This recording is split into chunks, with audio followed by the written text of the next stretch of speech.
Bismillahirrahmanirrahim. Assalamu alaikum and welcome to Ramadan Radio Wolverhampton. Your community radio is back as always in the third year to unite and empower the residents of Wolverhampton and worldwide.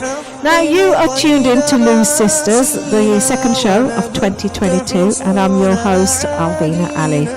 Now, as I said, Lou's Sisters is back for the third year. Every Wednesday night from 6 p.m. right the way through to 7:30 p.m. during Ramadan. Now, to tune in, we have a number of ways for you to listen in. So that's 87.8 FM. Online, it's ramadanradiowolves.com. And also, you can download the app and the iPhone on your Android as well. And you can listen via Alexa by saying Ramadan Radio Wolverhampton. And also you can watch us live on YouTube and Facebook as well. So what we would like you to do is we would like you to share, promote and like us on Facebook, Instagram, Twitter and on YouTube as well. It's all Ramadan Radio Wolves, and then for Twitter it's Ramadan Wolves. So keep supporting your local community radio. And as always, if you want to take part in any of the discussions, feel free to give us a call on 01902 972 150, or you can WhatsApp us on 07440 420 432. So let's crack on with the show. So settle back and settle in for more of Lou's Sisters. Joining me on the panel are two loose sisters, Zainab B and Sarah Salah, and one loose brother, Dr. Aman Mustafa. Welcome. We will be talking all things news, views, gossip, and putting prominent people from Wolverhampton in the hotspot. So, loose sisters and brother, please introduce yourselves and tell us a bit about yourselves. So we'll start off with Zainab. Hello, assalamu alaikum. As you know, my name is Zainab. I've done previous shows the year before. Appeared on Loose Sisters a number of times, and also I was part of the Culture Cuisine show with Fawzia Asif. Okay, yes. So I'm not joining it this year, but I was part of it last year and the year before. Alright.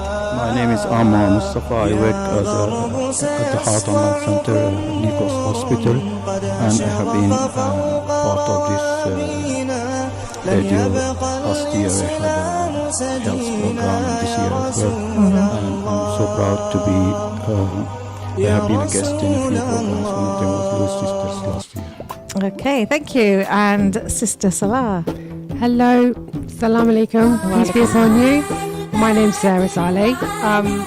This is my debut today, actually. It is. Thank you so much for inviting me on to Alvina. I just want to say thank you so much for that. You're welcome. I've actually got a show tomorrow at 5 o'clock.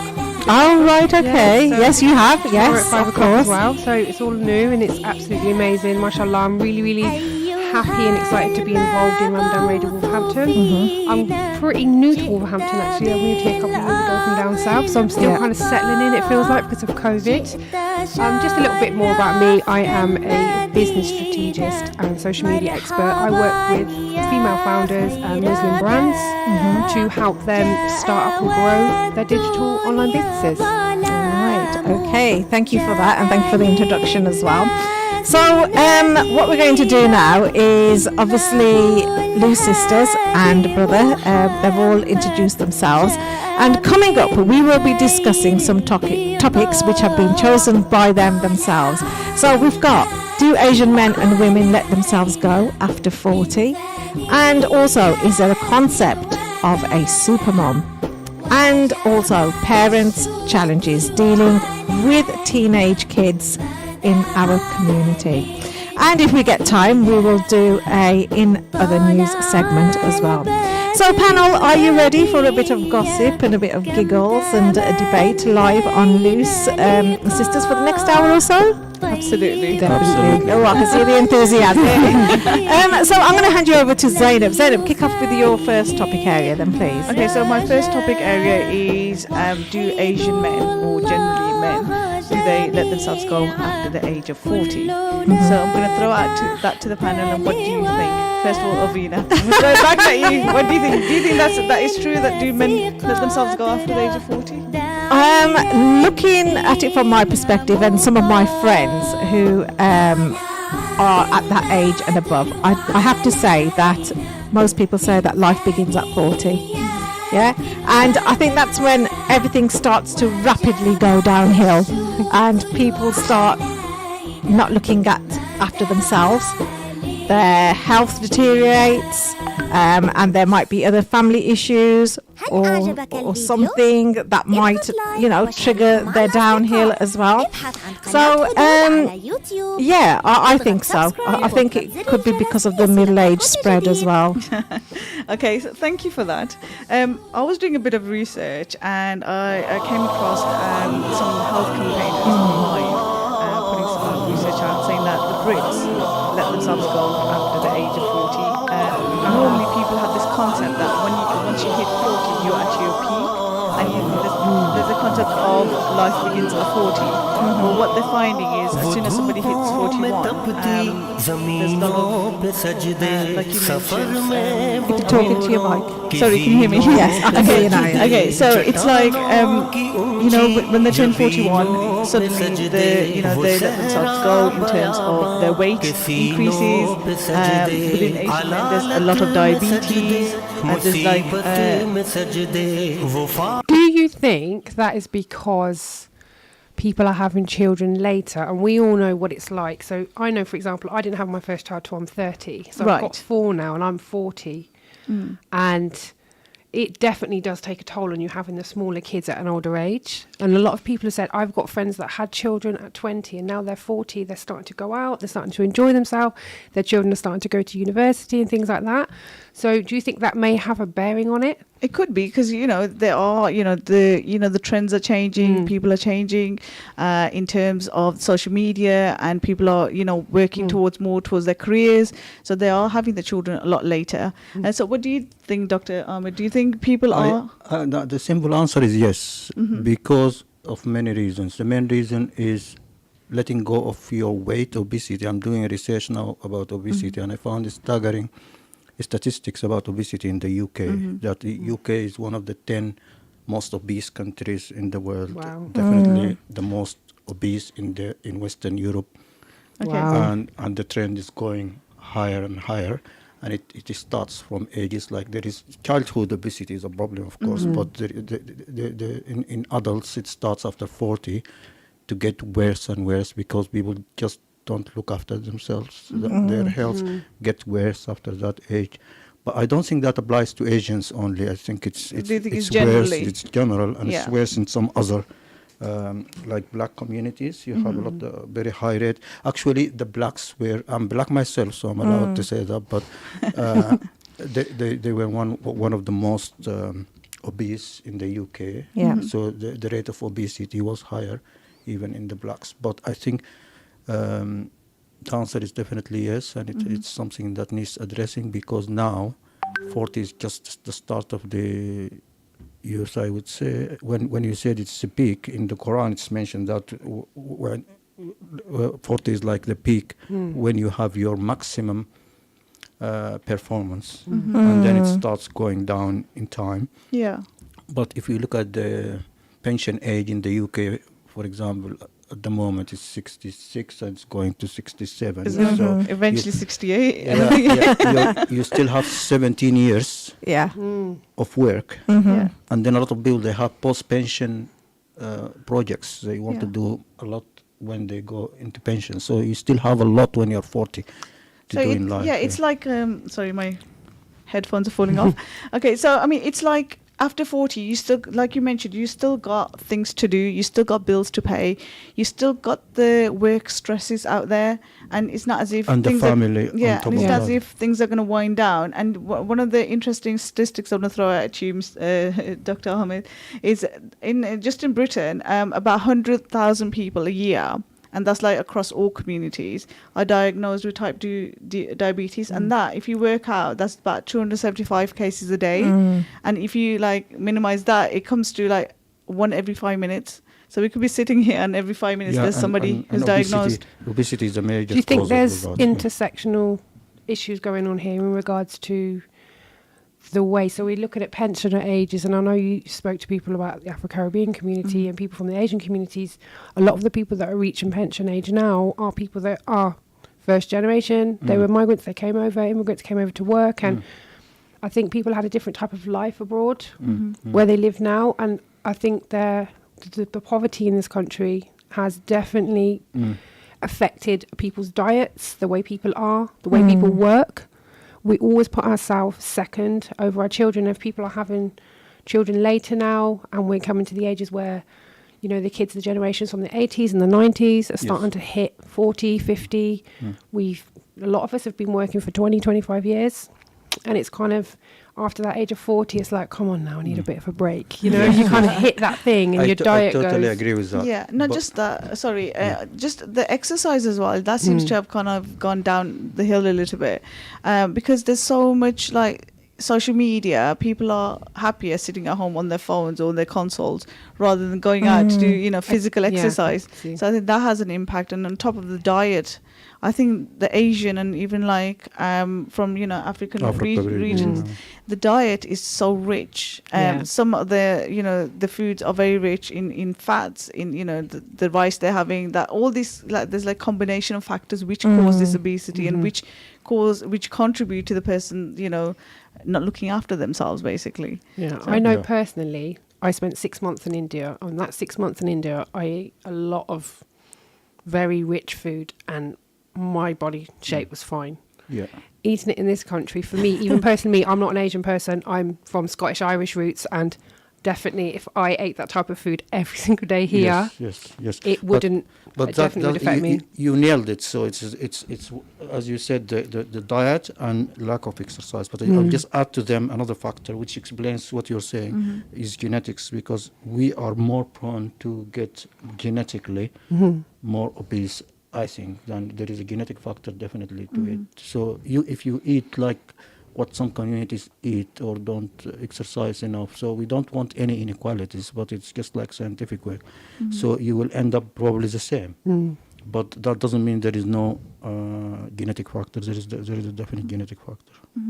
I think as you get older as well, I think people tend to take very less intense activities because perhaps maybe it tires you out. And then that's a bit off-putting as well. And then the other thing is as you get older, I think you need more sleep as well, would you say? Yeah. Yeah, because you get... Yeah, but when you say older, 40 is not older. I agree with this. I think you should just shift it up a little bit, maybe up to 50. 41 then. Okay, so it's more than just mind over matter. That's what I personally think. And talking about eating as well, eating styles hasn't changed while we're aging. So this is, I think, one of the big ones that gets the aging into trouble, I think. Yeah. And I think this one can be somewhat controlled if a person is mindful. Yeah. Generally speaking, so you don't need to eat as much as you need, because sometimes, like that saying goes, your eyes are as big as a plate. Yeah.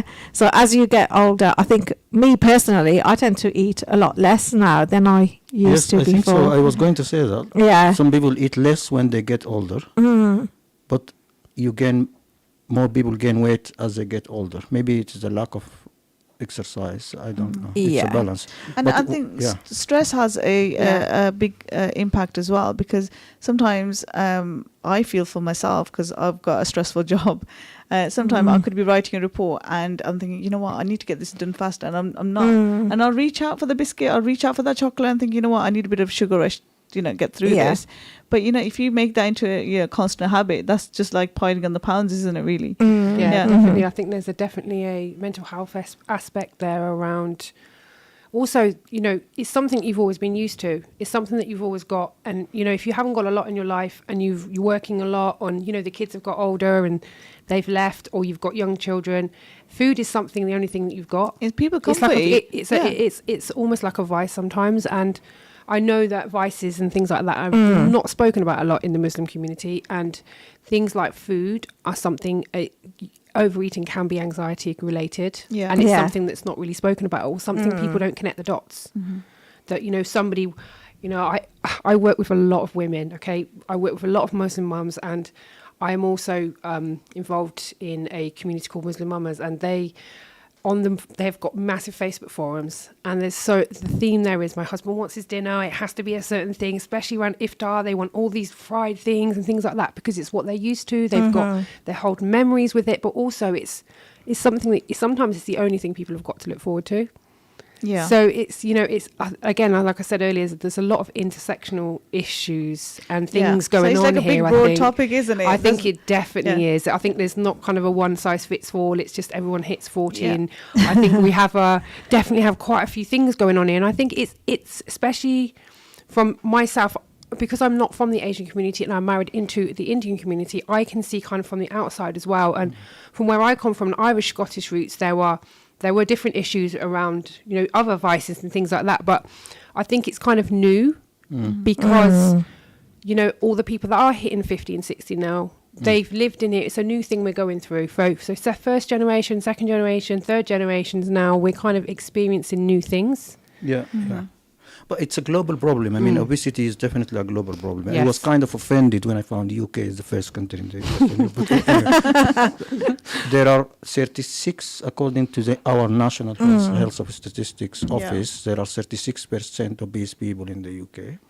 Wow. Overweight, and 27, I think, 27 obese people. This is a very high rate, but it's an international problem. So basically, the answer to your question, I think there is consensus among the panel is yes. Yeah. And What can we do for it? Yes, I was going to say, well, what can we do about it in terms of, you know, helping each other, or, you know, helping your friends and your family. And just within my own family, I could just, you know, pinpoint a few people who just hit over 40 and think, you know what, they need to take that exercise, they need to kind of look at their diet. And it's just like encouraging each other, really, isn't it? Yeah. And sometimes, like you mentioned, Sarah, that, you know, there's mental health issues and there's, like, you know, anxiety and, you know, comfort eating and so on. And I think as a Muslim community, we shouldn't shy away from it. And I know there's a lot of work that's being done out there in terms of certain organizations and, you know, help groups and so on. And it's just kind of encouraging each other to access that help, and also kind of, I don't know, relaxing a bit more. I think we just stress too much about everything. But relaxing is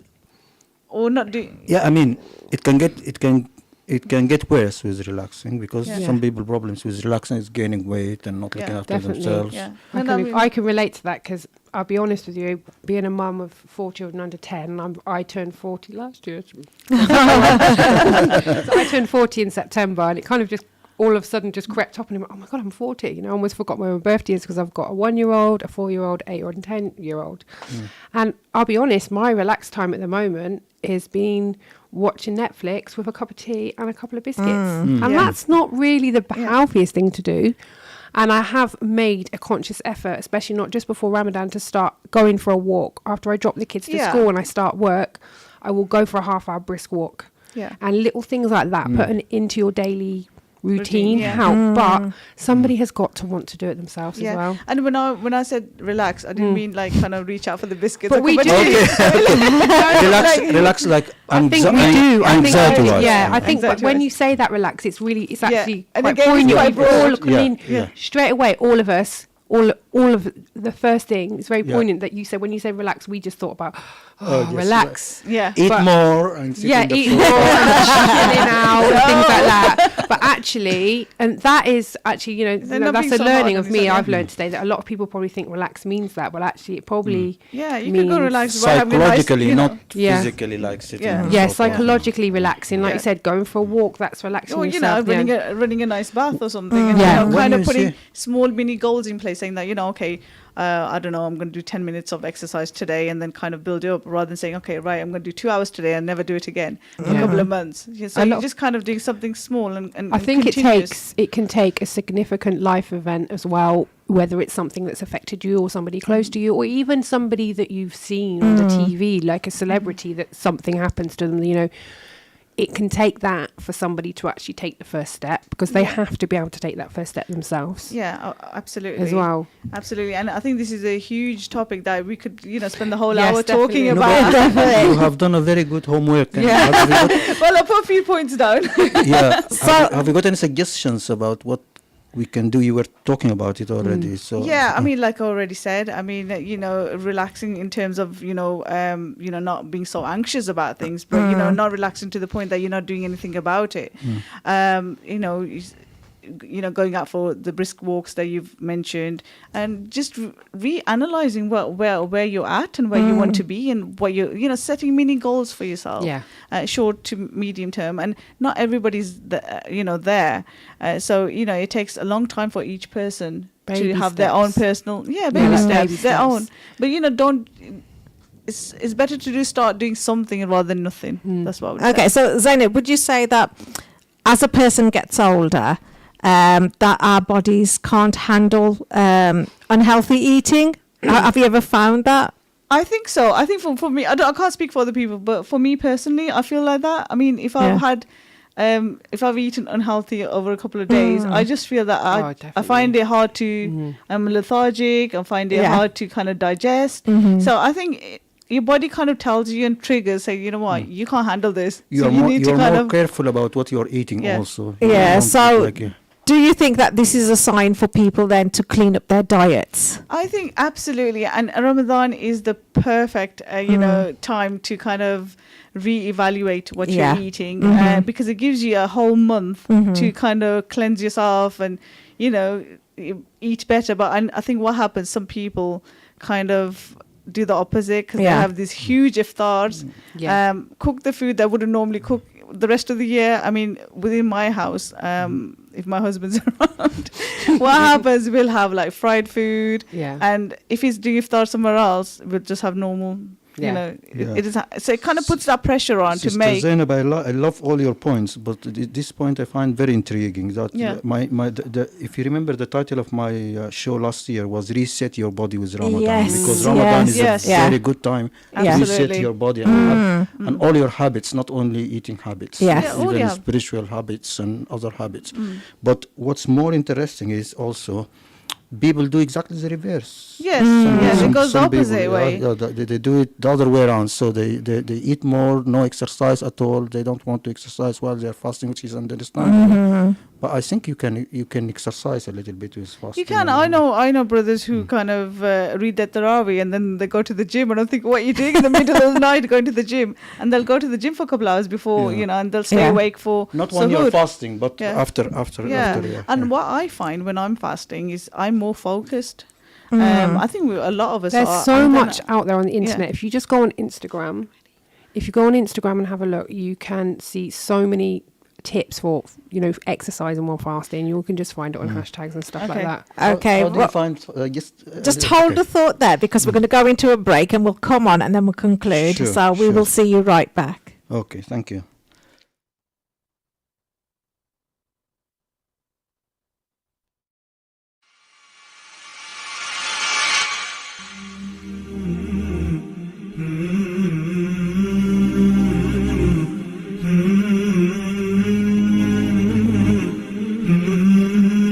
Are you replacing windows in your home? Here at AK Windows, with over 30 years experience manufacturing and installation, we can provide you with premium and affordable UPVC, aluminium windows and doors, roof lanterns, composite and bifolding doors. We offer a free quotation on all work with our selected range of windows in grey, white and much more. We can also repair window and door locks with glass repairs too. We also supply to the trade. Call today for a free quote on 01902 421 500. AK Windows.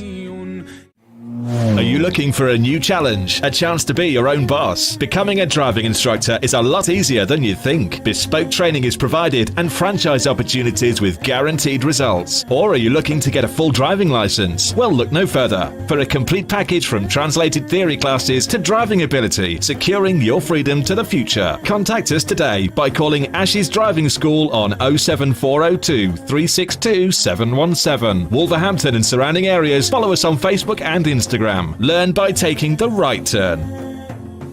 Mubi Bass Electronics, specialist in car audio and home entertainment. Suppliers of leading brands, Samsung, Sony, and Panasonic. We supply and fit all car audio systems, top brands, Kenwood, Bose, and we're an authorized supplier of Vibe product. Visit our store online at mubibass.co.uk and order today for next day delivery. Mubi Bass Electronics are proud sponsors of Wolverhampton Wanderers FC. Call us today for a free quote on 01902 754 546 and quote Ramadan 20 for 10% off. Follow us on Instagram and Facebook at Mubi Bass Electronics, specialist in car audio and home entertainment. Little Dessert Shop, UK's leading dessert franchise, continues to deliver happiness in Wolverhampton. Order from Just Eat, Uber Eats and Deliveroo. Visit us at littledessertshop.co.uk and contact your nearest branch. From all at Little Dessert Shop, we wish you a blessed Ramadan and a happy Eid.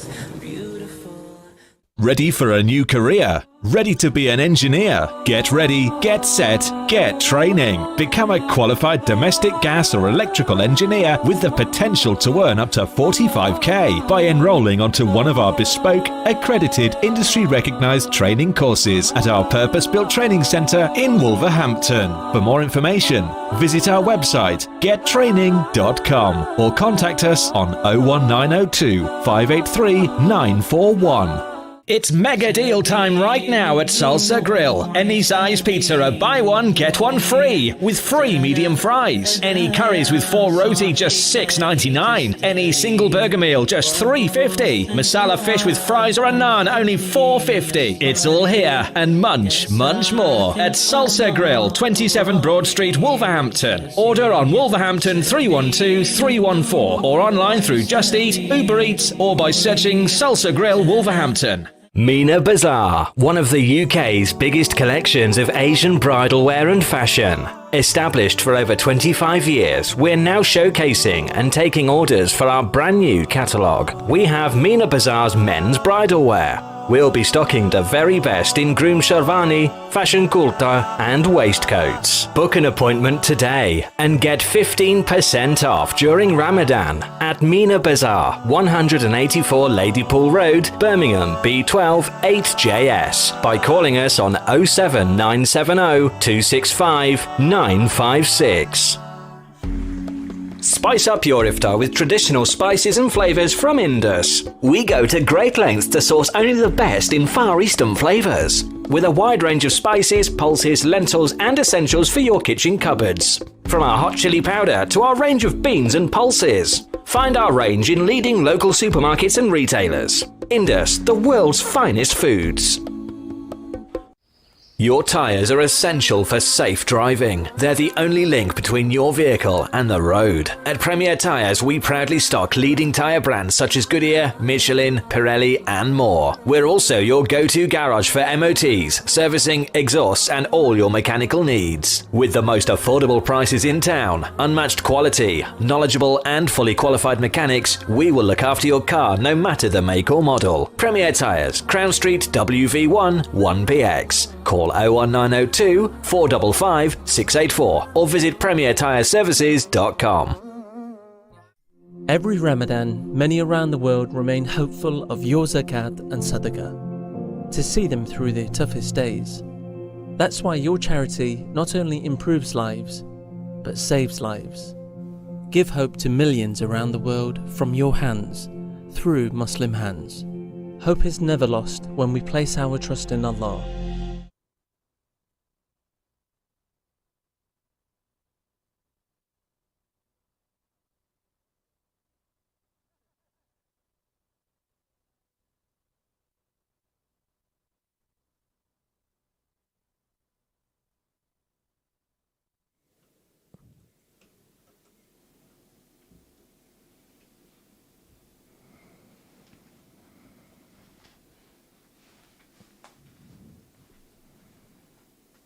Welcome back, and you are tuned into Ramadan Radio 87.8 FM and online on the Lou Sisters show. So I'm going to hand you over back to Zainab, but before I do, can I just read this text message that's come in? It says, I think I'll find time finally to better myself, improve health, exercise after 40, with a smiling emoji. Going to get on that treadmill now. The children are older. Thank you for that, number ending 550. So, just in response to the text message, any comments, guys? Well, that's absolutely fantastic, I think, because, if we can encourage you to do some exercise, that's, just a bonus. And I mean, generally, when we hit 40, people say life does begin at 40, and why not? And why not? That's it. And also, this is a huge topic, and I think we're just going to leave it here. But, there are a lot of tips online in terms of what kind of things you could do to improve your health, improve the way, you're living. And, even like some people change jobs at 40. So if you've got like a stressful job and you feel that, it's not working out for me, maybe, it's not too late to change careers. True. Okay. Any final words, Dr. Rama? My final word is there is a time shift from the old times to our time now, because people die after 80s, 90s, 100 now. So 40 is kind of before middle age now, if you count the average. So I do agree, life starts at 40, I think. Okay, lovely. And Sister Sarah? Every day is a new day. Every minute is a new minute. Every time we want to get healthy, we always say to ourselves, note to myself first, I'll do it tomorrow, I'll do it Monday. We can do it now, we can change, we can make very little, take baby steps. Don't go crazy into it because you're going to crash and burn. And just get help and get support and tell everyone else around you what you're doing. Start with little walks and things like that. Lovely. Great words of encouragement, shall I say. So I think it is important, obviously, to take some time for yourself, make yourself feel good and look good. Don't let those hairstyles go, please. Those are signs that you can tell that, people aren't looking after themselves. As there are many positive self-esteem benefits from taking this time for both yourself and your loved ones as well. So, moving on, we have got coming up, is there a concept of Supermom? And Zainab's going to be leading on that as well. And we've got parents' challenges dealing with their teenage kids in our community. Dr. Amal will be picking up on that. And also, we've got the In Other News segment as well. So, just make sure that you let us know what you think about everything. Keep your text messages coming in. Give us a call. Don't be shy. Go on, give us a call on 01902 972 150, or drop us a text on 07440 420 432. So back to getting loose and live again. Zainab. Thank you. Okay, so I came across this article which I found very interesting in the Guardian newspaper, and this is about a month ago, and I've just been thinking about it since, and I thought, maybe it's true what they've mentioned in the article, and the article was named Striving to be a Supermom does nobody any good, including the kids. And I thought, that's really interesting. So I started reading it, and some of the things that came out of this article was that British mothers, the quote is, they are whacked as they're trying to be perfect. What do you think, guys? Is that correct, or? I think before we start into your little debate, what does the panel think? What does the definition of a super mom is? Yeah. Well, I can say I work obviously in social media, and I work with a lot of business women who are running their businesses online, and there is a massive amount of pressure to look good. If you even just see, okay, we're just going to look at one section of our society, which is going to be most related to us, which is going to be the Muslim influencer. You only see a very small part of their lives. And what we do is we try and model ourselves on that. And we try and model what people look like. But actually, we are physically trying to look like a filter, which doesn't exist. So it's unrealistic. It's an unrealistic expectations. We've got Pinterest, we've got Instagram, we've got everything else. And I think this has a massive impact on us as mothers, as women, as in society. And I'm sure it affects the brothers as well, around what we should be doing. I can guarantee you these people, a lot of people that are influencers, and I've seen a lot of the behind the scenes, don't trust me, their houses are not clean all the time. Some people even have one room that they take all their photos in, and it's completely beautiful, and it's all done up with chrome and gold and all that kind of thing. But actually, you know, they're just like us. And people don't walk around with perfect hijabs on and perfect children and doing... When you think about, for example, if you're going to be a mother and you're working all day and you're going to go and do this amazing thing you found on Pinterest with like making some craft stuff, we all know it lasts less than 5 minutes. Come on, you know, that's true. and then we have to clean up for an hour. You know, we have this idea, and I think there is a massive amount of pressure in society for women to be super mums. Yeah, I totally agree with Sarah there, and I think I can sort of relate to that from seeing some of my friends as well, especially the pressures that are identified through social media for some people, because obviously it's full of unrealistic portrayals, like you says, of motherhood especially, and it's impacting the self-confidence and the self-esteem of many as well. Especially like you touched on the influencers on social media, celebrity posts as well, and social posts from other moms make them feel that they have to live up to unrealistic standards, like you've just said. So while some moms will find this type of content helpful, there are sort of inspirational, or they might find or say that what's important is learning not to compare themselves and to see things for what they are. And again, I think with this social media influential stuff, like you said, behind the scenes, it's a different picture.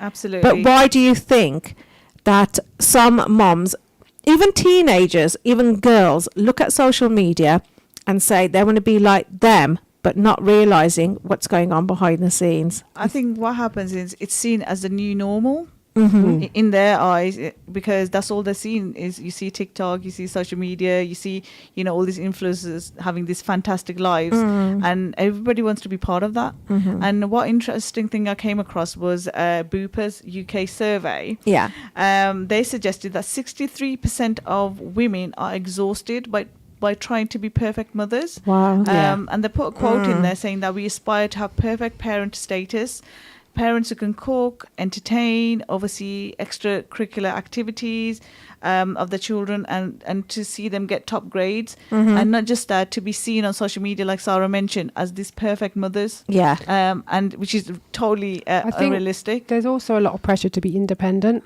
Independent woman, I'm doing this, I'm running the house, I'm working my business, I've got lots of kids, they all dress really nice, we all look really nice and things like that. And I think especially when we're in Ramadan, we have to look at that Islamically.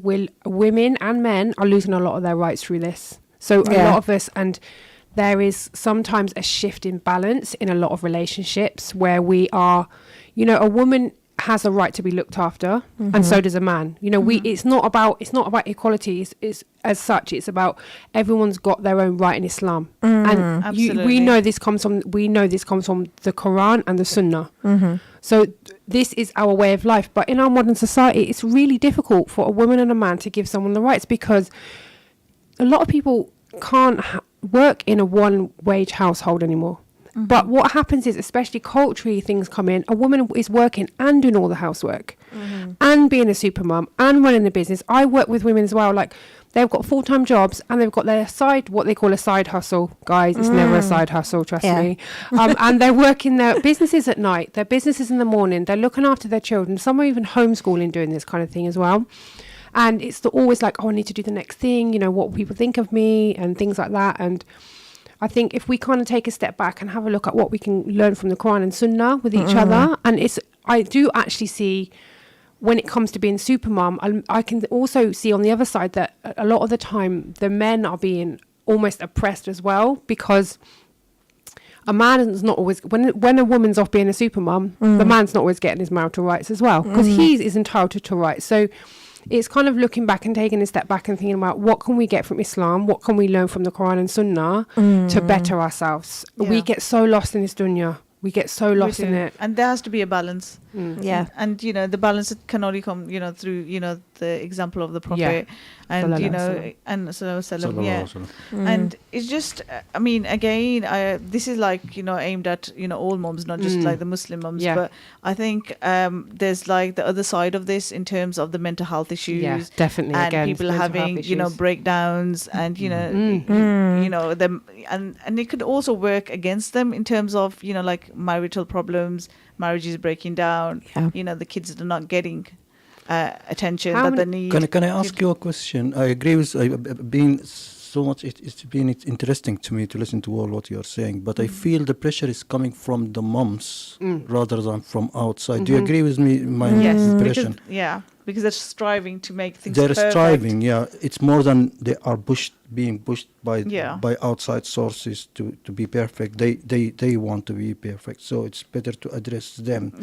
And also not all households have the same wage.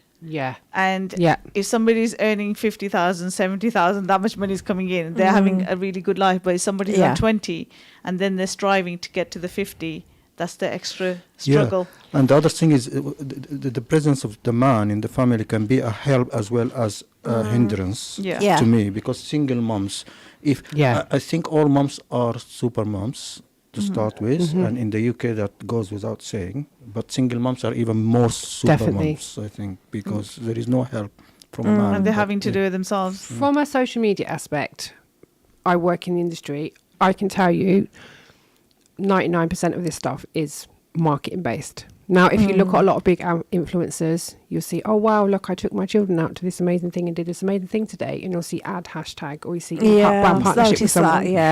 This is aspirational selling. They also call some selling FOMO selling, fear of missing out, and they use this because I want to, it's traditional marketing. The way marketing's gone now is we're using smaller brands to get out there to a more niche targeted set of people. It works better, billboards and things like that. It doesn't, they may work for McDonald's and things, but this is the way that a lot of big brands are going. So you will see this, and this sells because you want that life. So you're going to buy that t-shirt, or you're going to buy that hijab, or you're going to buy that whatever that person's selling, because you want that life, and you believe that I'm going to buy that thing from that influencer, so that my life is going to be like that. And honestly, that is a lot of what the unrealistic expectations again. A lot of it comes down, it's aspirational. And I think obviously what the brother touched on there as well is we have, I think this comes back into even to childhood as well, that we want to be liked, we want to be accepted, and we believe if we are this person that we're going to be accepted. And there's other underlying issues that they may have, which they're not addressing, and by trying to copy social media, they're trying to kind of have an escape, maybe. Definitely. Escape from their own reality. Down the scroll hole, that's what we call it. Getting lost down the scroll hole. I think all of us do it at some point. So as super moms then, and super dad, do you ever feel guilty about taking time out for yourselves? Absolutely, all the time. Really? Do you really feel guilty?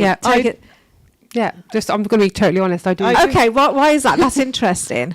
I feel that with me particularly, I just feel that I've used this amount of time on me, and I've kind of neglected my children, maybe, or I've had to do something for the house or something for them, and I've kind of, I don't know, in my head I feel I wasted that time on me when I could have done something else. Wow. I find it very hard. I'm the total opposite, I'm going to say. But it's interesting to listen to what you're going to say. Anything I do for myself, I regret. Do you really? Oh, wow. Okay. You think you live for your kids and family. So whatever you do for yourself, instead of enjoying it, you kind of regret it. You kind of feel guilty about it, which is really weird. Yeah, I know where you're coming from, but from my angle, obviously, because of the many roles, the many hats that I wear for the community, I have to take time out. Yeah, definitely. I have to take time out, but I don't. Telling you what we feel. No, that's fine. Everyone's entitled to their own opinions, and then because I would have thought, especially you girls being super moms, that you would be taking time out for yourselves, away from the husband, away from the children. You deserve it. Because you're putting so many hours in. You're working, you're coming home, you're looking after the house, the children, the husband, and then you're probably doing all the other manly jobs that women shouldn't be doing because maybe we feel sorry for our husbands. Oh, he's worked a 12-hour shift, he's come home, I'll do this, or I'll just push myself a bit more further. I mean, I agree with you, Alvina. I think you're right. I think from this show today, I think for myself, I need to take away is time to, to actually relax and take time out. I do, and I always say it to. Me and Zainab are going to go and book a spa. We're going to go. Lovely. I'm joining you guys. I'm so glad you convinced her, but you'll never convince me. You know what? Because I thought, when you were saying that you never feel guilty, and I'm thinking, oh my God. Yeah, but I think shall I speak out and say what I have to? But yeah, I mean, I will probably do something for myself, but I will still have that guilt trip in the back of my head. Yeah, it's mindset. It is a mindset. It is a thing, mindset. Especially I've got younger ones, and I don't know whether it changes when you get the older ones. And it probably doesn't go away. It just probably changes. Yeah. It changes, and it depends on the needs of the kids also. If you think your kids need something doing while you're having some time for yourself, then like I feel like the last 10 it. years I've just been pregnant, breastfeeding, and then I've got a 1-year-old now as well. Yeah.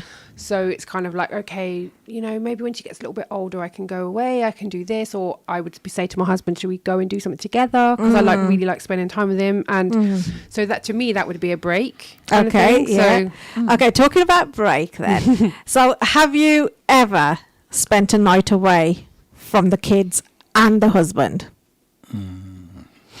Probably about 10 Being years. super moms, have you ever considered it? I think I've done probably about 10 years ago. No, not Never. recently. No. Okay, that's interesting. Super Dad, any comments? I know you're a busy man. And I have done so many days as part of work, and yeah, stuff my like husband's that. away a lot for work. He finds it very, very difficult. He doesn't enjoy it at all being away. Having said that, you stay with them through the media and stuff, so you keep ringing and making sure everything is fine. And how about you, Alvina? You know what? I'm going to be honest. I do pull myself away, and I do go out with my friends, and we do stop over, do a London trip, Manchester or whatever. But I find You're looking after yourself. Oh, that's good. So the reason why I do it is I am just like the doctor. I'm working 24/7. Okay. Yeah. Okay. So, doctor, I'm going to put that question to you as well. What do you do to obviously, restore your batteries? I mean, do you get time to go away, or do you just chill at home and sleep? Yeah. Well, okay, sleep is a good one. That's the only way to recharge my batteries. Because Okay. I don't want to talk about my job, but our job, among other jobs in medicine, Yes. is very demanding. It's very stressful. We do very heart surgery is a very complicated, complex part of. So when I come back home, I just want to sleep. Because it's physically and mentally relaxing. I find the sleeping is very good. Okay, so that's your way of coping. Yeah, because even if I'm thinking of so many things, when I sleep, it's just a way to escape. It's kind of switch Temporary, off, isn't it? I think once my little one's a little bit older, maybe even the summer, I'm definitely going to start seeing friends again, because we've had COVID the last couple of years as well. So it's a bit like, what do I do? And it's kind of, you have to it's almost like we're trying to find our rhythm again. Because before I did a lot of community work, charity work. We used to do events. We used to do sisters meetups. I used to also help run a revert support project. So I did a lot of stuff before. And I don't do anything like that now. So, yeah. Okay. It's COVID. I think it's COVID. COVID has changed everything. It has, I remember after work, I used to go to answer your question and do so many other things. Yeah. Now I don't. I just go home and sleep. Yeah. Okay. So, super moms, have you ever come across moms or friends who are moms? Have they openly spoken? I know you touched on the mental health side of it.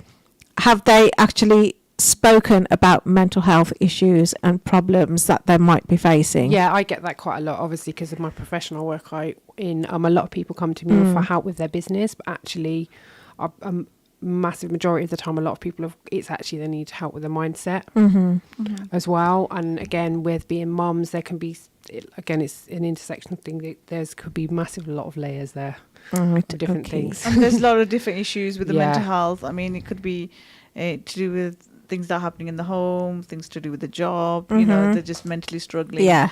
So there's a lot of issues, and you do get, people, but not everybody openly talks about it, especially within the Asian community. I find, Yeah. they feel that if they talk about it, they're going to be stigmatized. It's like it's almost like, oh, you're not allowed to complain. You're not allowed to sit down. Yeah. If you're sitting down, there must be something to clean. You can't sit down. Like literally, and that is, I think, that's kind of, as women, that's kind of in our head from when we're young. You have to do this, do that, do that. So when you do sit down, I do it quite a lot. You feel really guilty. You're like, there must be something I can do, kind of thing. Yeah, I'm just going to go quickly over to some of the text messages here. One says, images of perfect mothers on social media are creating more mental health problems for women. Yeah. Totally agree with that.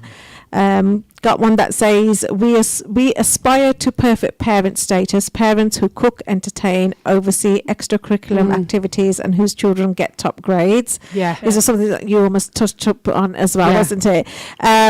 And I've got one that says, trying to be a good mother and trying to be a good wife. In fact, trying to be a super mum, I became more and more overwhelmed with worries. Yes, You do. You do. You burn out. And another thing as well, I just want to touch on quickly is when we were children. So I was an 80s child. My mother didn't take us. I think we had a play scheme, but we walked there ourselves.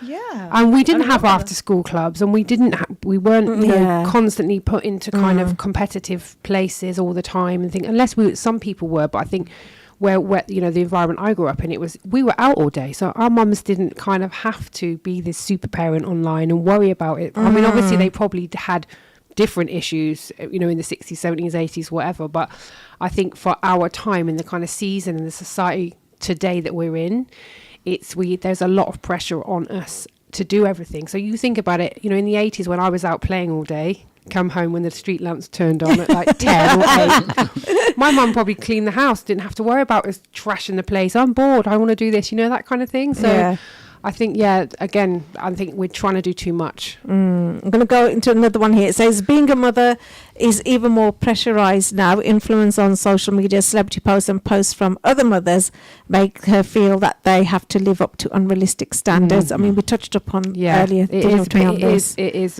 one of the main influences and on mothers being a super mum. And I think one piece of advice I could probably give to myself and to others as well is not to worry too much what's on social media and what other people are doing. True. If you're doing, everybody's different and everybody's an individual, and your household is not compared to anybody else's. So you just do what is right for you, what works for As you. Muslims, we have rich resources Yes. to go back to. We have very rich resources to, I think my wife has found that balance. So she, with herself, she's very confident to what she's doing. Mashallah. To her aspirations, because she based it on Islamic. The Quran and the Sunnah. So that's what we need to go back to, really. I think one piece of advice, obviously, like I said, working in the social media industry and seeing the behind the scenes, and I've done it myself as well. If you are online and you see somebody that you want to aspire to, but you get that horrible, icky feeling in your gut, and they make you it's the opposite. They actually make you feel bad about yourself. Stop following them. Right, we've got 54 seconds. Zainab, we'll start off with you. Who do you know is a super mom in your eyes? Oh, gosh. I think my sister. Okay, Dr. Amar? Mom. Sister Sarah? Me. Well, to be fair, I'm going to say that we are all super moms in our own right. We might not wear capes, but we do rock our dressing gowns, don't we, when we're at home, like there's no tomorrow. Alhamdulillah. Right, okay, we're going to go into a break, and then we will be coming back, and we will be talking more, getting loose as well. If you do want to take part, please feel free to give us a ring on 01902 972 150 or drop us a text on 07440 420 432. See you back very shortly.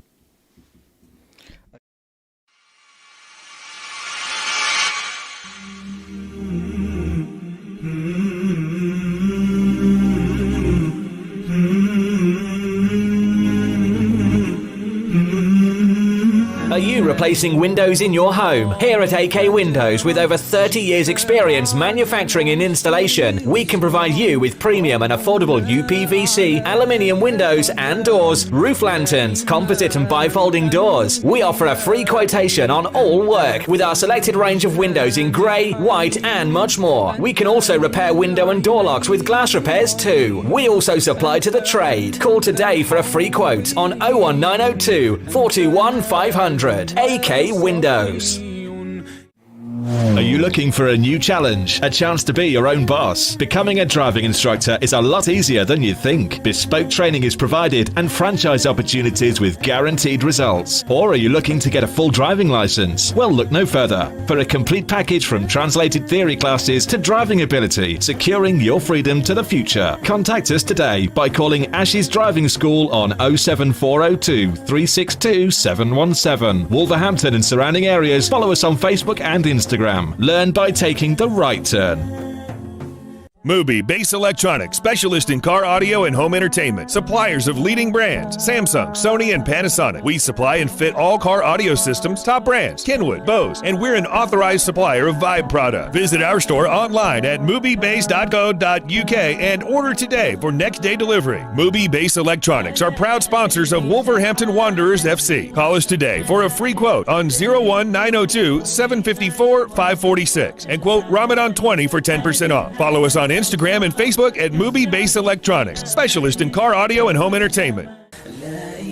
Little Dessert Shop, UK's leading dessert franchise, continues to deliver happiness in Wolverhampton. Order from Just Eat, Uber Eats and Deliveroo. Visit us at littledessertshop.co.uk and contact your nearest branch. From all at Little Dessert Shop, we wish you a blessed Ramadan and a happy Eid.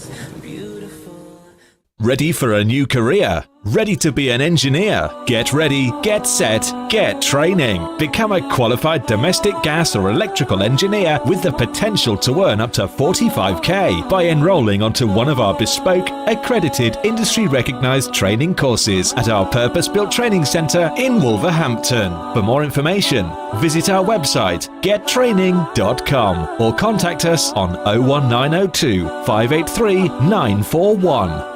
It's mega deal time right now at Salsa Grill. Any size pizza, buy one, get one free, with free medium fries. Any curries with 4 roti, just $6.99. Any single burger meal, just $3.50. Masala fish with fries or a naan, only $4.50. It's all here and much more at Salsa Grill, 27 Broad Street, Wolverhampton. Order on Wolverhampton 312 314 or online through Just Eat, Uber Eats or by searching Salsa Grill Wolverhampton. Mina Bazaar, one of the UK's biggest collections of Asian bridal wear and fashion. Established for over 25 years, we're now showcasing and taking orders for our brand new catalogue. We have Mina Bazaar's men's bridal wear. We'll be stocking the very best in groom sherwani, fashion kurta and waistcoats. Book an appointment today and get 15% off during Ramadan at Mina Bazaar, 184 Ladypool Road, Birmingham, B12 8JS by calling us on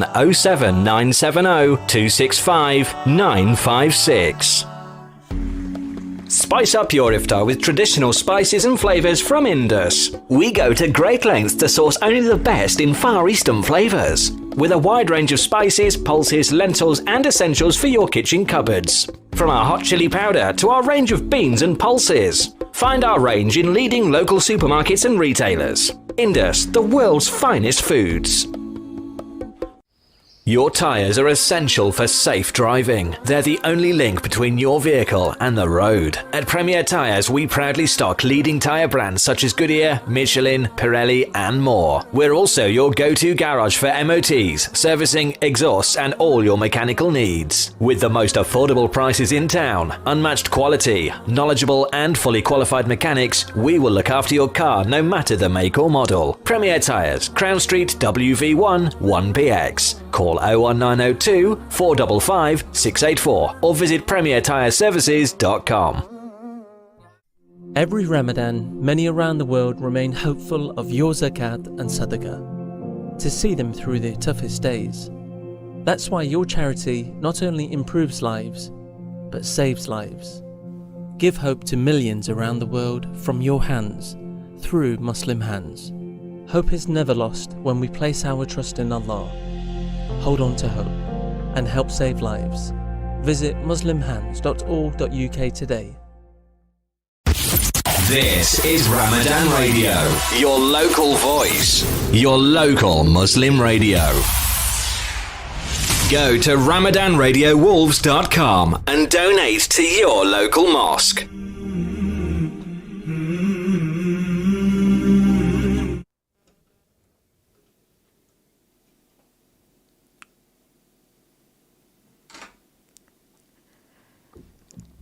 Okay, ready? Right, welcome back. You are tuned into Radio Ramadan, and also you are listening to us on 87.8 FM and also online as well. You are tuned into Loose Sisters, the final segment of the show. So coming up, we have got parents' challenges dealing with teenage kids in our community. And then we've got In Other News segment as well.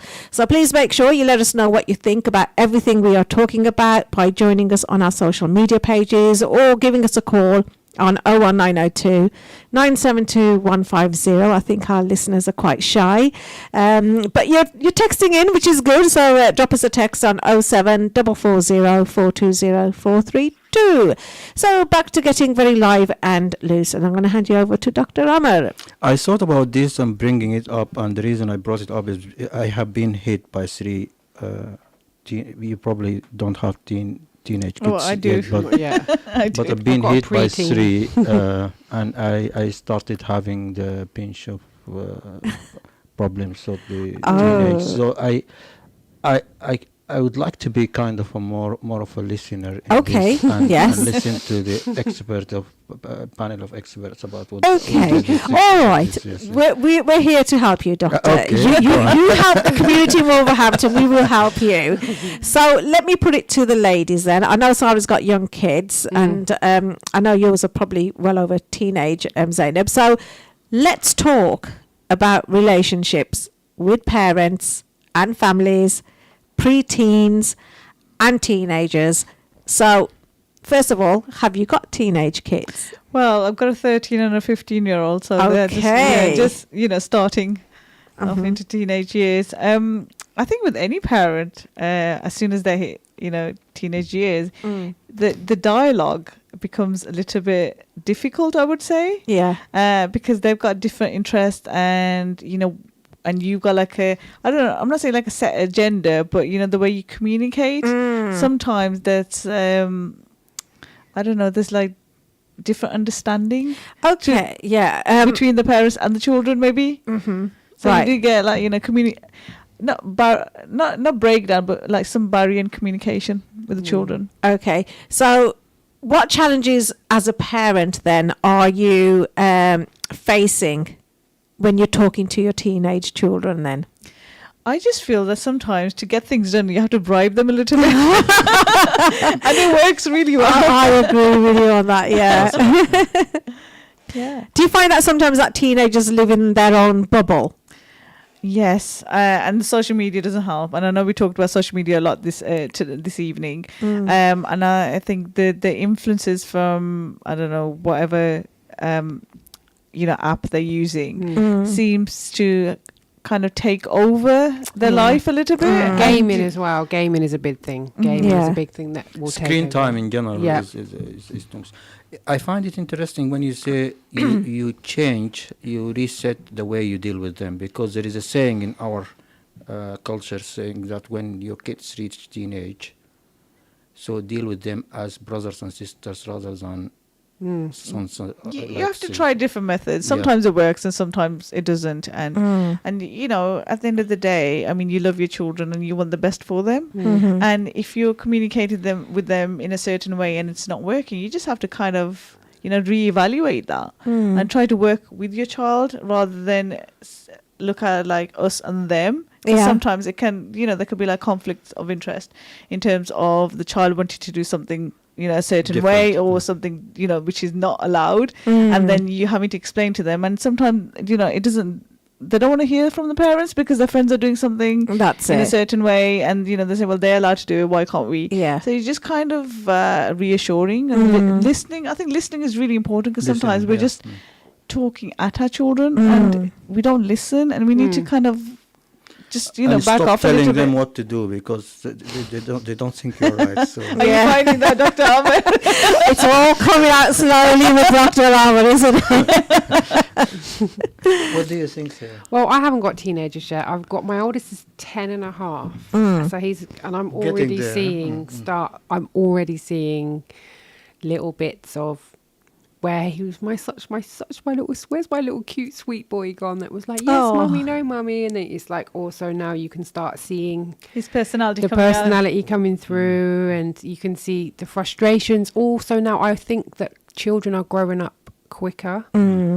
And like, from what he is like at 10, he's very, very mature. And I think even my 8-year-old is very, very mature. I feel like for his age, he's very mature as well. So I think kids are growing up faster. Definitely. And this, again, social media is just wide reaching, but it's not just that, it's the gaming and, the way that we are. And a lot of children are expected to do a lot more, a lot younger, and they have a lot of pressure on them, especially like our Muslim children. I mean, I remember I didn't actually attend like madrasa and things like that when I was a child, but I do find it is a lot of pressure on them. They're at school longer, so they're at school. Mine's are at school It's from tiring 8 for them. to half 3, and then they're at home. It's quickly eaten. It's off to madrasa, and you have to go and do this, and it's constant all the time. Do this, do that, do this. And as they get older, they're kind of like, well, why do I have to do this? I don't want to do it. Like, like I said, I can kind of start seeing that at my 10-year-old as well. And you like you said, you have to, you can't just say, well, you've just got to do it. Yeah. Because You they can get talk to your children. Yeah, yeah. But you said an interesting thing. So we have we have three cultural backgrounds. So we have the Muslim cultural background. Yes. We have three cultural backgrounds. Muslim cultural background. We have our own, whether Asian or Afro-Caribbean, and then we have the UK British way of living.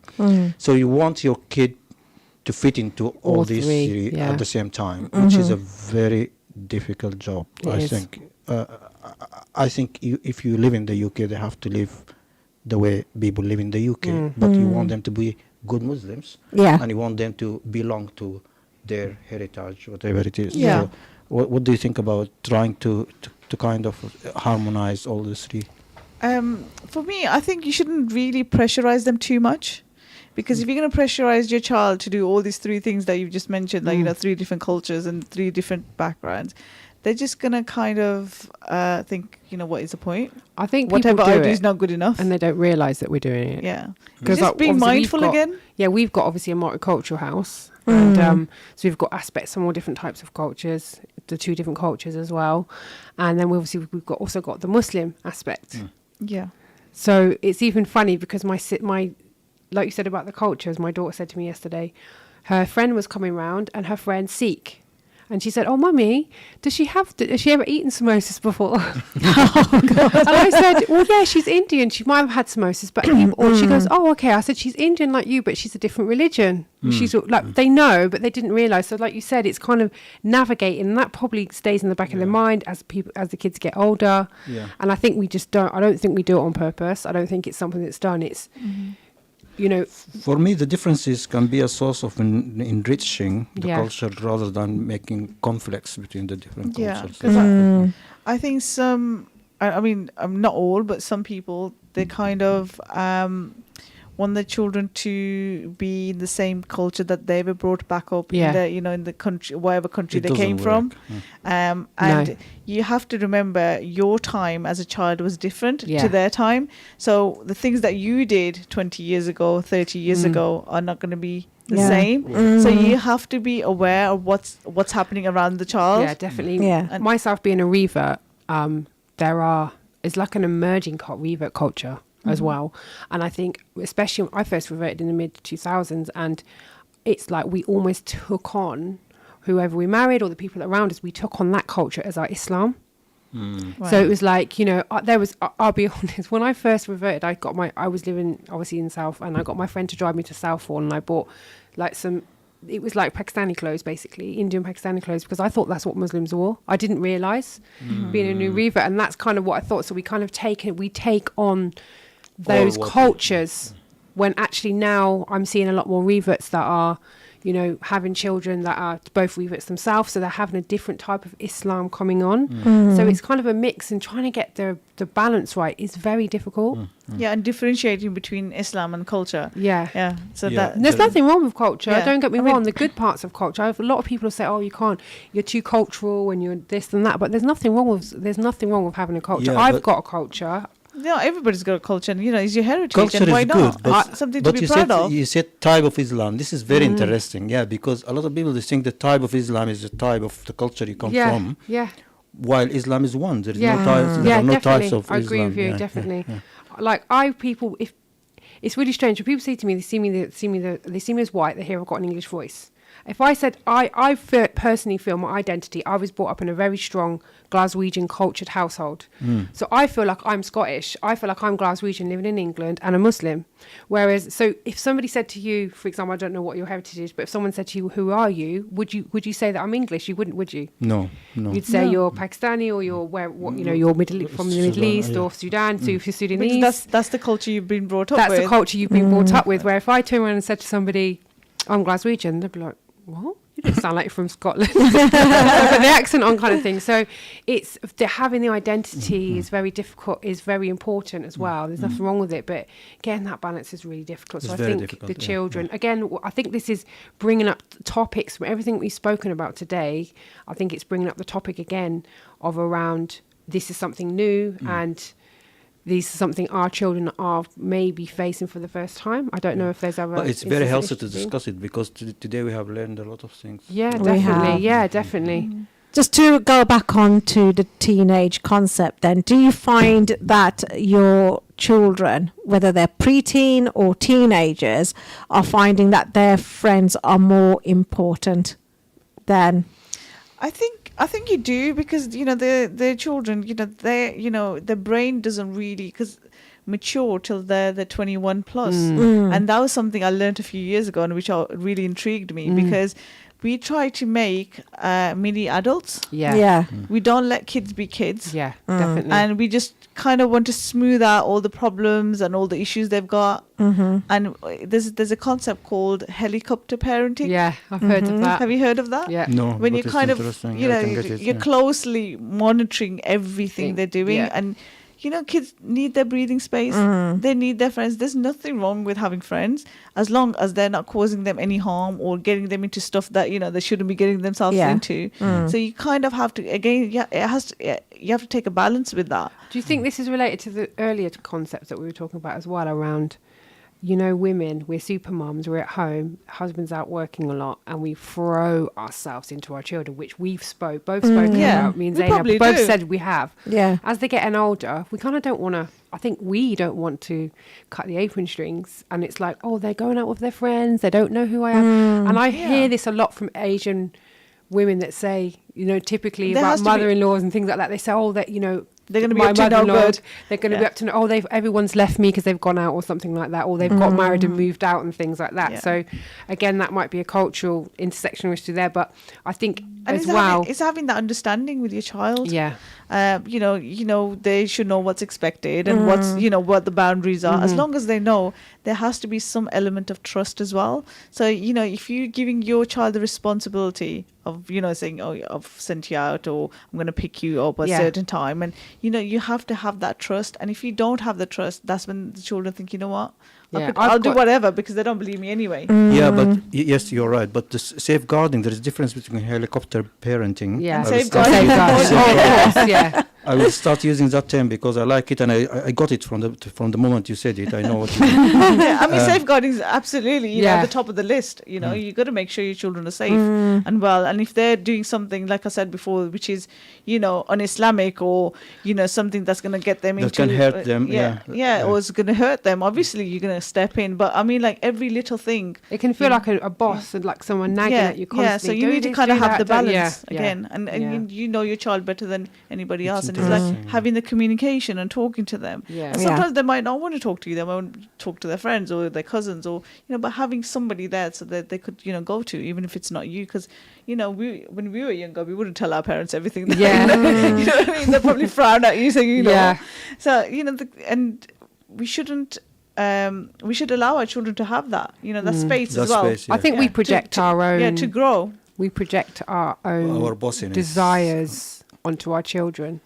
What we want for our children. Ideal childhood on there. We want them to be an amazing cardio doctor, or we want them to be, we want them to do this, or we want them to do that. And, sometimes our children aren't completely academic, but they're amazingly creative. Yeah. And so it's like I think we do. I've done that. So I would love it if my son did this, or my son, because I know they've got really good academic potential, but my older son finds he's found it a little bit difficult sometimes. So I've had to also check myself and be like, right, okay, just step back a little bit and just kind of let him get into it. Yeah. Okay, so interesting debate going on here. Now, we can talk about this subject forever, but what I want to do, I'm conscious about the doctor. He still looks a bit overwhelmed with all this information that we're throwing at him about teenagers. So what I want to do now is I want to build a sort of a positive family relationship, teenagers tips for the doctor. So obviously, everyday things that families do together can build and strengthen relationships, as we've talked about, especially with teenagers as well. So I'm hoping these tips that we're going to be sharing with the doctor now will help him. So let's talk about love and appreciation. Again, do you think it's important to show our children, be it preteen or teenagers, that we love them, we appreciate them?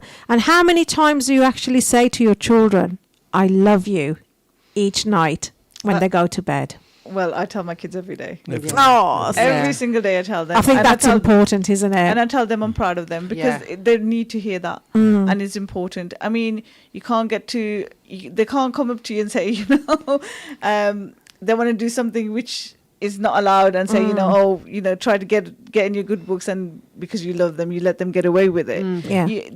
Again, like I said before, there has to be a balance, and you have to treat them, and you have to appreciate all the hard work they're doing, because if they've spent time doing an essay in school and they've got like a really good grade for it, and they've come home and they told you about it, you haven't acknowledged it, they'll think, what's the point trying next time? Exactly, yeah. So it is really important to appreciate your children, and you could do activities with them. Yeah. Right. Yeah. Okay. That's good. Again, I'm going to suggest family meals time as well, because obviously it's gone down the pan.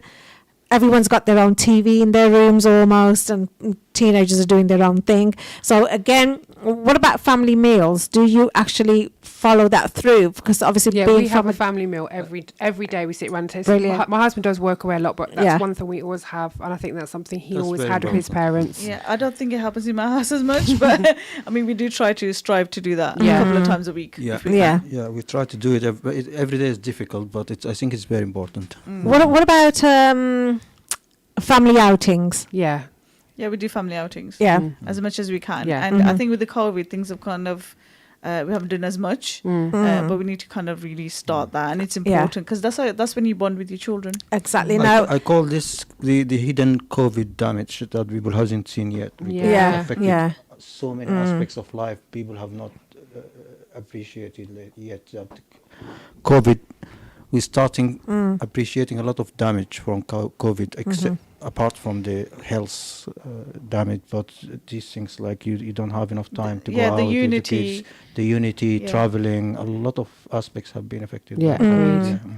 What about, I know we're blaming a lot on COVID, but during COVID, we had so much time with our families, like one-on-one time. Did any of you take advantage of that? Like, for example, sitting, just having a one-to-one conversation, telling your children stories, maybe going for a walk. Did you manage, or did you do that? I think it was too long, because it was all the time. But you got a bit bored, doctor, didn't you?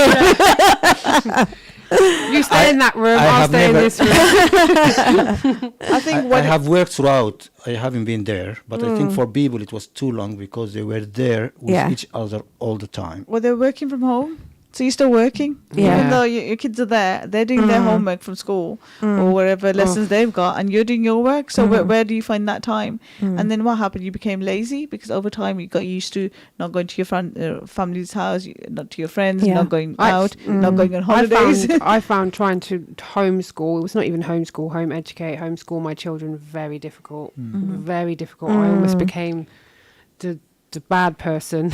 Yeah. So overall, lockdown was not Yeah.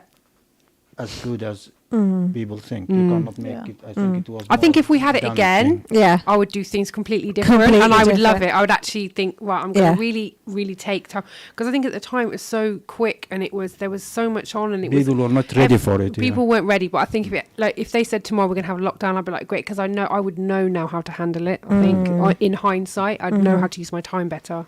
Okay, brilliant. What about celebrating your children's accomplishments? Do you do that? Yeah. Do you We acknowledge do, it? yeah, rewarding. Definitely. Rewarding. Do you treat your children? Yeah. Oh, yes, I do. Yeah, I do as Okay.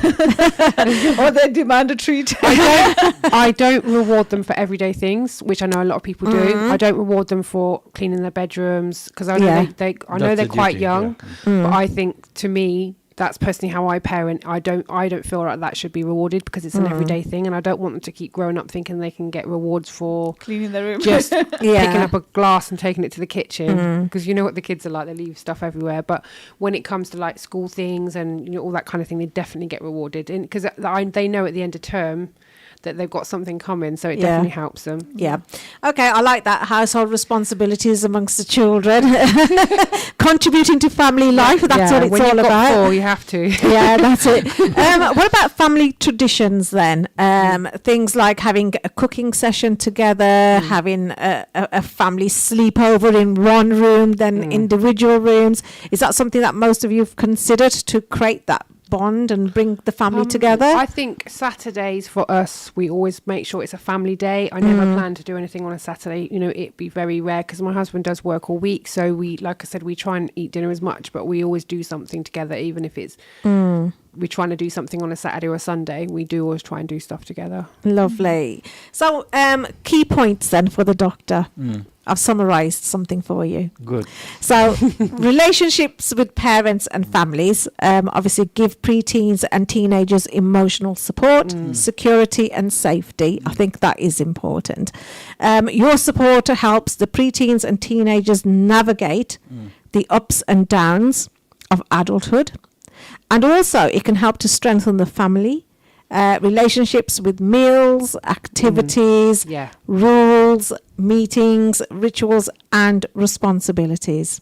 Yeah, I think you've So- nailed it. That was amazing. So I hope that you, well, especially Dr. Rama, that you have found this useful, and our listeners as well. I think the listeners will find it useful. Yeah, brilliant, brilliant.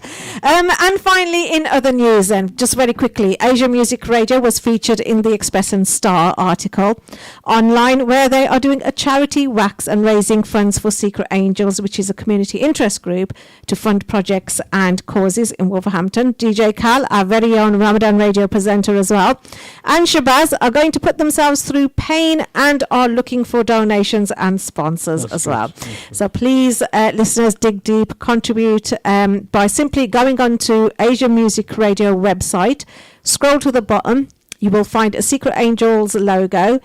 Click on that logo and that will take you to the Just Giving page. And I believe the event is taking place on Friday the 6th of May at 12 p.m. So you can catch the full story on the Express and Star website. That was dropped today in the early morning hours. And also, because the radio station is based in Heath Town, some great news for the listeners here is that there are some refurbishment plans for Heath Town high-rises in Wolverhampton. Now, the 3 blocks are going to be refurbished with about £120 million project to regenerate the area. So some great news there. And also, if you want to take part in Lou's Sisters, get in touch with myself. And if there's any news stories that you want to feature, we're happy to do that. And we've got 45 seconds, and I want to get all of you to say a couple of things. Firing off with you. Just to the listeners, take on board some of the things we talked about today, and you know, speak to your children. and have a good family life, really. Lovely. Dr. Amar? As always, coming here, it's more useful to me than to other people. I love that you like the Lou Sisters show. You've always been part of it. Sarah? To all the super mums and the super dads out there, just go easy on yourself. Oh, bless. You're probably doing a whole lot better than you think you are. And keep praying. Pray to Allah, ask for guidance, and just go easy on yourself. Inshallah. On that note, then, that's all from Lou Sisters. See you next week on Wednesday.